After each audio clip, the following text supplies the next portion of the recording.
كم طلع فيها لها هي وحتى ايدها على خدها طلع فيها لها بس طلع هيك جالس لهلا بس عم تضحكي بس نزلي شوي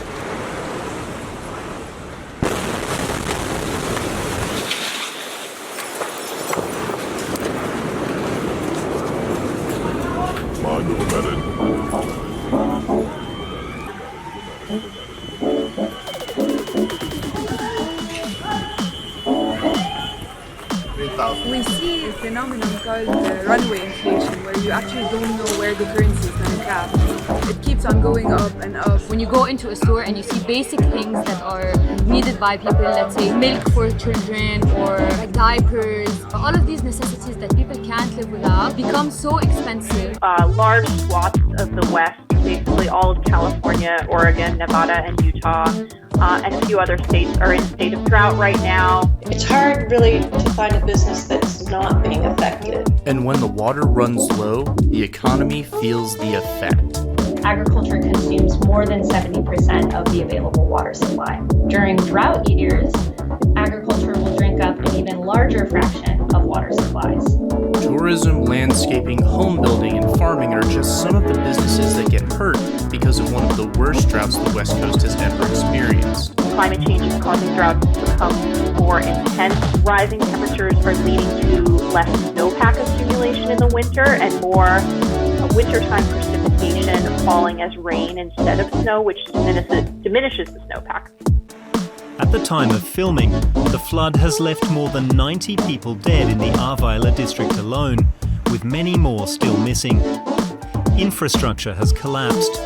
In many areas, power supplies and phone connections remain disrupted. There's no drinking water. Emergency service. Weeks after the devastating floods in western Germany, more than 70 people are still missing. The official death toll stands at 181. More than half of the victims died in Germany's Ahr Valley, close to Belgium. These are the latest pictures from the town of Schuld. In some areas, only the foundation walls mark where buildings once stood.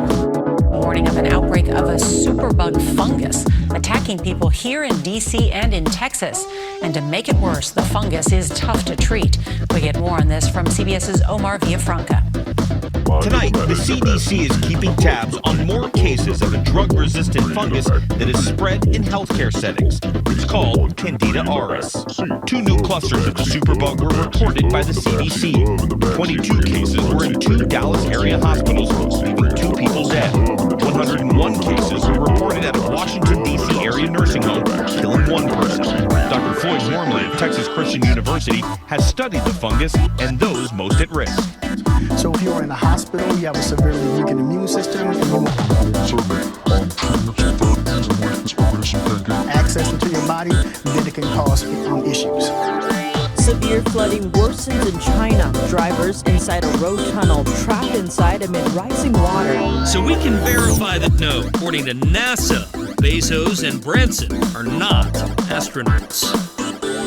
Residents blame authorities for making flood conditions worse. That's after they released water from an upstream reservoir with no warning. An insider reveals the real story of what happened inside a Chinese subway, revealing what's been called missed opportunities to save lives. Story at this hour. In a move to amplify its nuclear arsenal, reports reveal that China is working to build more than 100 silos. The construction of more than 100 new silos of Beijing's intercontinental ballistic missiles has already begun. An American photography company, Kodak, bends to Beijing. It offered an apology to China related to the country's suit. Many places around the world are having really bad flooding, like Germany and central China in particular, especially those in Zhengzhou and Henan province. It's truly apocalyptic. We know that there's countless people affected, despite the Chinese government claiming only 51 people have died. If YouTube and Google didn't personalize search results and what video to show you next, and the other guy did, and TikTok starts personalizing, they're caught in a race to the bottom of whoever personalizes more for the best limbic hijack.